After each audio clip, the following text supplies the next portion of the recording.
like to inform 9,364 permanent employees of the City of Manila.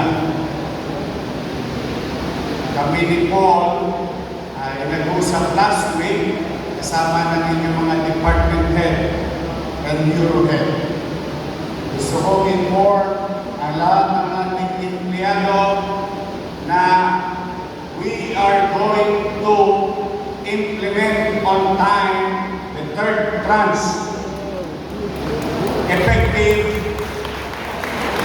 September 1. This will give you at least 4% increase of your salary.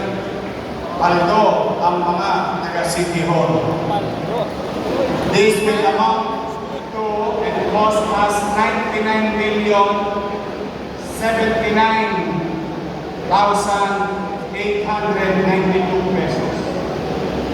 Magkakaroon kayo, wala tayong halos talagang hand-to-mouth.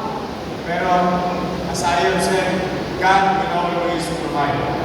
Sa masino, mainam, at efficienteng pagkasta, unti-unti natatuloy natin ang pangangailangan ng syudad.